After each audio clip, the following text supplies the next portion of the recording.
Okay, so good morning, grade 7. So this is our next lesson. And our lesson for this day is all about the different types of variables.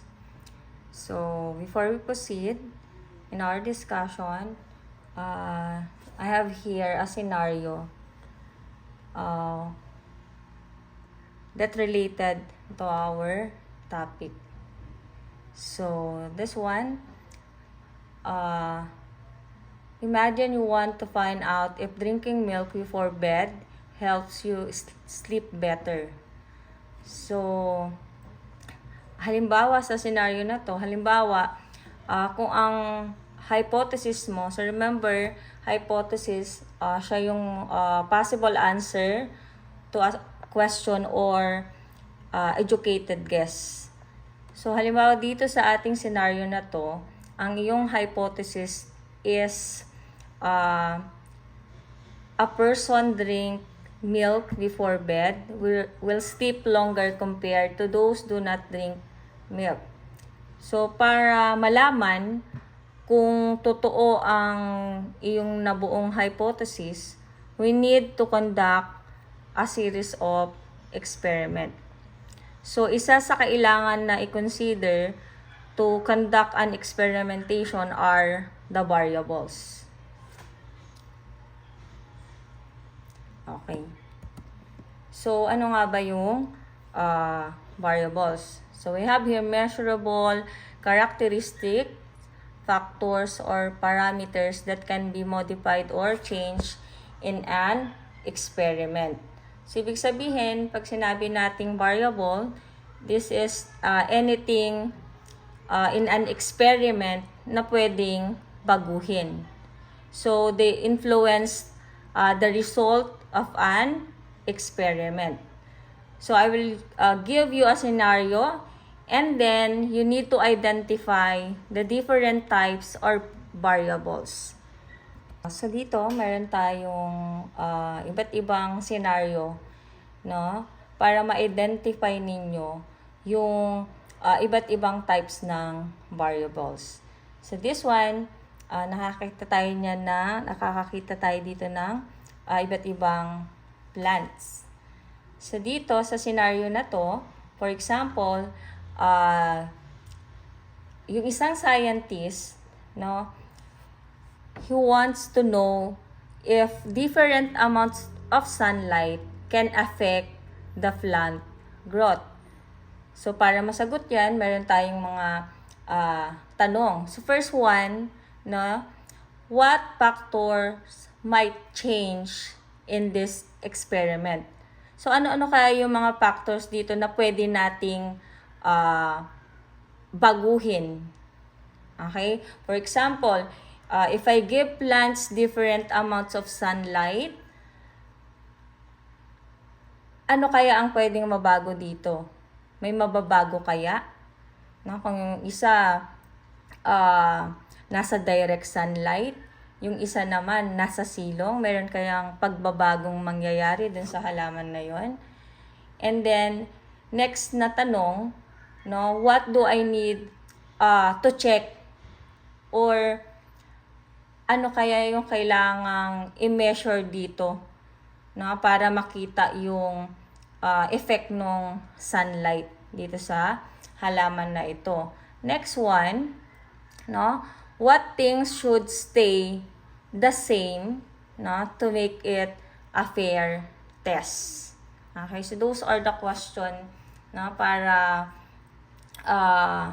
makatulong to identify, no, or malaman yung effect, no, nung different amount ng sunlight sa growth ng isang halaman. Next one. So, maya-maya malalaman natin kung ano yung mga different variables dyan. Next scenario, no, dito naman, no, gusto mong malaman yung effect ng different types of soil, no, sa height ng plant. So, sa tingin ninyo, no, what are the variables na dito sa scenario na ito. So dito, the types of soil, the height of the plants, no, are the variables sa scenario na ito.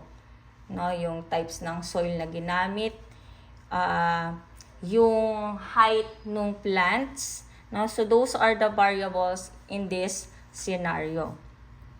Next na example natin, na dito, you want to measure the effect of artificial and organic fertilizer to the number of fruits, no, na ibubunga nitong halaman na ito. So dito naman, sa tingin nyo, ano kaya yung variables, no, sa experiment na ito? Okay, so ano kaya yung mga variables dito sa experiment na ito? Ayan, kung ang sagot ninyo ay the types of fertilizer, the number of fruits ng plants, so kung yun po ang inyong answers, kayo ay tama. So those are the variables in this example naman. No, yung types ng fertilizer and then yung number ng fruits, no, halaman. Okay. So dito, no, in an experiment, variables are factors, no, that can change. So there are three main types of variables. So meron tayo dito, we have the independent variable, dependent variable, and controlled variables. So dito, independent variables, the one and only factor that is changed in an experiment. While the dependent variable, those are the factor which is measured or observed in the experiment. It is response to changes in the independent variable. While the controlled variables, no, all the factors. So dito sa independent variables, no, diyan, no, this is what you change. No, so the independent variables is the factor that the scientist changes on purpose in an experiment. It is also called the manipulated variables. Na? Kasi nga, it is the one being tested. Another one, additional, independent variable is the cause, na, kung bakit mayroong pagbabago in another variable sa isang experiment. Sa dependent variable naman, na, the dependent variable is what we measure, na, sa isang experiment. So it changes because of the independent variable. So it is also called the responding variable. Na? Kasi nga it responds to what we change. So dependent variables are the effect, no, or changes na nangyayari sa independent variable. Next one, the last one is the controlled variable. No? This is the constant. Okay? This is the factors that remain the same throughout sa isang experiment. Okay? So again, controlled variables, no? Those are the factors that remain the same, no, throughout ng isang experiment. So controlled variables ensures that only the independent variables can affect the independent variables. So those, again, these are the three types of variables. We have the independent, dependent, and controlled variables. Sabi dyan, independent variables, what you change. Na? So the condition that you manipulate or you change in an experiment. While yung dependent variables, no, sabi dyan, what you measure. Okay, what you observe. So dependent variables, no, are result or the effects that resulted in experiment because of the changes that you made now with the independent variables. So controlled variables naman, sabi diyan, what I keep the same. Now, what stays the same. Okay, so these are the condition that you keep the same, no, all throughout the experiment. Ayan. So, balikan natin no, yung ating mga example kanina. So, first one, ating example is yung effect ng sunlight sa paglaki ng isang halaman. Okay? The effect of sunlight on plant growth. So, alin dito yung, can you identify ba what is the independent, dependent and controlled variables dito sa scenario na to? So, dito po, no, ang independent variable natin dito sa scenario na to is the amount of sunlight na pwedeng makuha nung halaman. Okay, so dito pwede mong, for example, yung isang halaman, no, siya is napaarawan ng 1 oras, yung isa 3 oras, yung isa 5 oras, no? Ayan. So again po dito, the amount of sunlight is the independent variables. Doon naman tayo sa dependent variables. Okay, so ano kaya dito yung dependent variables sa ating scenario na to? So again, pag sinabi nating dependent variables, what you measure. So dito, the dependent variables is the height of the plant. No? For example, after 1 linggo, no, ano na kaya yung height? Na, for example, may 3 tayong halaman, same plant tayo dito, no? And then iba-iba yung kanilang na-harness na sunlight. Yung isa direct sunlight, yung isa medyo nasa silong, yung isa for example nasa loob ng bahay. So iba-iba ang kanilang nakukuhang amount na ng sunlight. So dito, the dependent variable again is the height ng plant. Okay? So after 1 week na ganun ang kanilang nakukuhang sunlight. While dito po, no, the controlled variables here, no, sabi kanina, what stays the same? Pag sinabi natin controlled variables. So dito po, pag yung controlled variables dito sa ating example na ito, no, yung type of plant. So dapat iisang type lang ng plant yung ginamit. For example, kung ang ginamit natin is itong tomato plant, no, dapat iisang type lang, tomato plant lang lahat. Okay, ano pa? Another controlled variables dito sa scenario na to is the amount of water na binibigay, no, doon sa 3 halaman na iyon. Dapat pare-parehas, no, yung amount ng water na ibinibigay. Another controlled variables dito sa scenario na to is the type of soil. Okay, dapat po pare-parehas yung type ng soil na ginamit dito. Okay? And then, pwede din nating isama dyan sa control variables is yung size ng paso. Yan, pwede din yan. So, those are the control variables here. Na, yung type ng plant, dapat it should be parehas. Kung pechay lahat. Ano pa? Controlled variables, another controlled variables is yung amount ng water. Dapat pare-parehas din. No, yung ibibigay sa kanilang amount ng water. And then, pare-parehas din syempre yung type ng soil na gagamitin. So, those are the controlled variables in this scenario na ito. Okay? Ulitin lang natin, the independent variables, what you change, yung pwede nating baguhin dito is yung amount ng sunlight.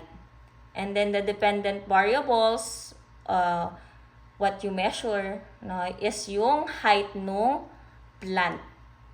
Okay? And then the control variables nga, yung type ng plant, amount of water, yung type ng soil na gagamitin. Okay? So those are the independent, dependent, controlled variables in this scenario. Okay? The effect of sunlight on the plant growth. Next one. Ito.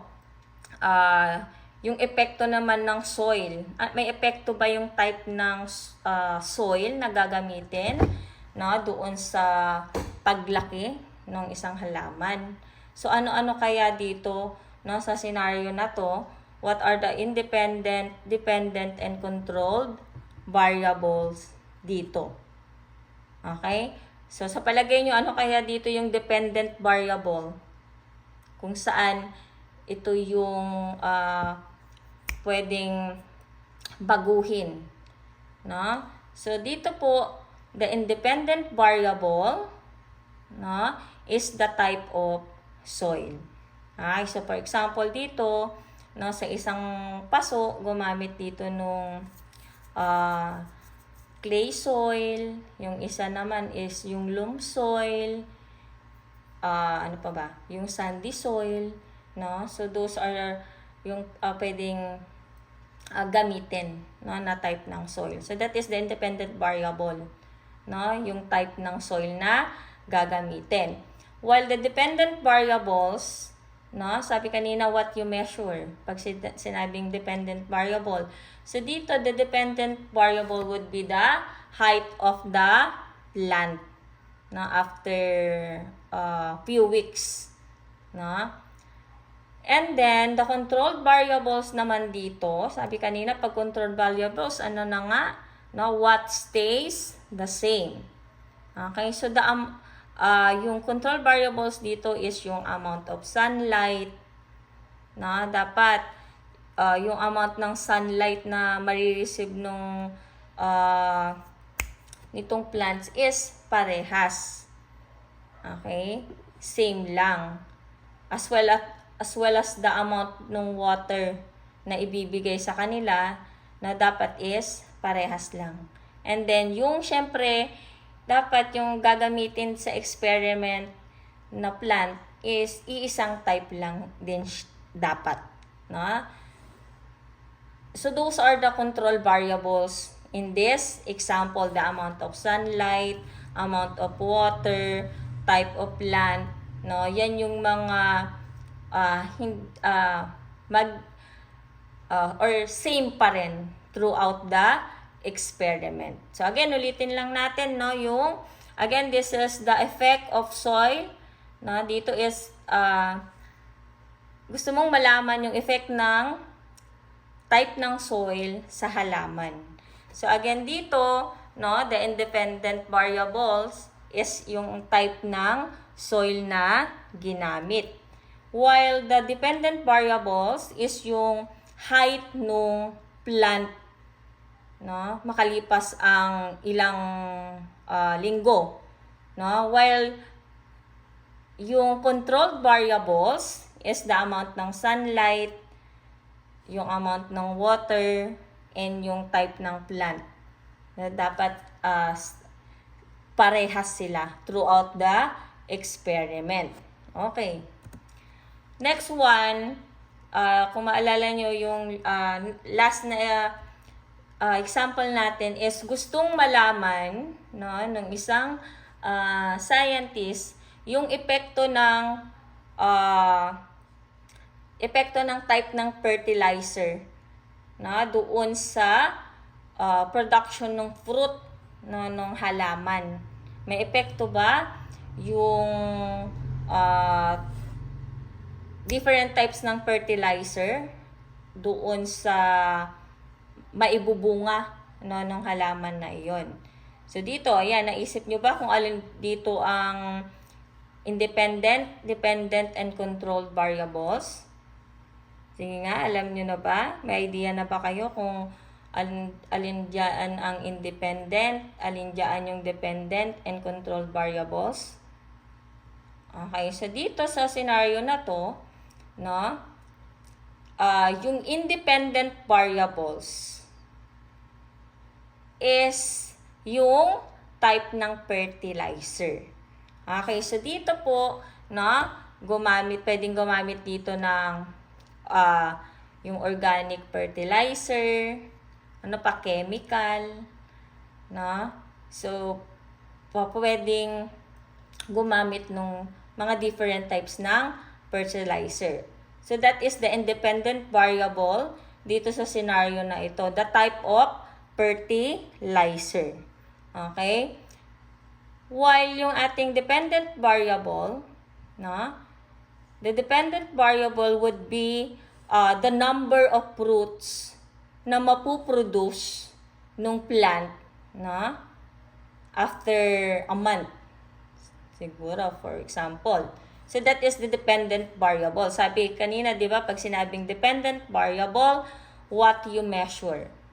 Okay, so dito sa dependent variable is yung number, no, ng fruits na mapuproduce nung plants. Next is the controlled variables. No, what stays the same throughout the experiment. So, sa tingin nyo, ano kaya dito yung controlled variables? So, the controlled variables in this scenario naman is yung type ng plant. So, dapat isa lang yung type ng plant na gagamitin, no, throughout the experiment. Okay? Kung, for example, ang ginamit mong type ng plant ay, ano ba? Munggo. So, dapat ganun lang yung ginamit mo lahat. Okay? Another controlled variables that stays the same throughout the experiment is the amount of sunlight. Na dapat same, no, yung marireceive nilang amount ng sunlight. Another controlled variables here is the amount of water. Na dapat same din yung marireceive, no, nung plants na yon na amount of water. So those are the controlled variables, no, in this scenario, the type of plant, amount of sunlight, and then yung amount ng water. So again, no, kanina sa example nito, gustong malaman, no, yung epekto ng different fertilizer, different types of fertilizer, no, doon sa mapuproduce, no, na fruits ng halaman na ito. So, the independent variables are the type of fertilizer. The dependent variables is the number of fruits produced, no, by the plant. And the control variables are the types of plant, amount of sunlight, amount of water. So, those are the controlled variables. Okay? So, yan ang ating lesson for today, no? The types of variables. Dependent, independent, and the controlled variables. Okay? So, before we proceed dun sa maikling activity ninyo, so again, let's have a quick recap, no? So, the three types of variables are independent, dependent, and controlled variables. Okay? So, the independent variables, what you change? So, these are the conditions that you can change or manipulate sa isang experiment. The dependent variables is, ayan, the dependent variables, sabi kanina, what you measure, no? So, these are the result or the effects, no, that resulted in experiment. Kasi nga may binago ka doon sa independent variables. And then the last one is the controlled variables. No, what stays the same? No, so these are the conditions that you keep the same, no, all throughout the experiment. Okay? So proceed tayo sa inyong activity. So dito, this is an individual activity. So in this activity, you will identify the variables. So identifying variables. So read each experiment scenario. Now you will identify the independent variable, dependent, and controlled variable. So write your answers in one whole sheet of paper. So number 1, this is 5 points. No, a student tests if the temperature of water affect how fast sugar dissolve. Okay, so he uses 3 beakers of water at different temperature. Okay, so nakaka-effect. Ano ba yung magiging effect nung different temperature doon sa bilis ng pag-dissolve ng sugar? So, dito sa scenario na to, ano kaya yung independent, yung dependent, and controlled variables? Another one, this is also 5 points. So, Anna wants to see if different colors of light affect how fast a candle melts. So, yung yung different colors ba ng light is may epekto ba yon doon sa bilis ng pagtunaw ng kandila? So, she shines red, blue, and white light on the 3 candles and measures their melting time. So, in this scenario, ano kaya dito yung independent variables, dependent variable, and controlled variables? Okay? So, pakisagutan po ito sa one whole sheet of paper at ipapasa next week. So, if you have questions, mag-PM lang po kayo. Ayan. So, thank you po. Agi.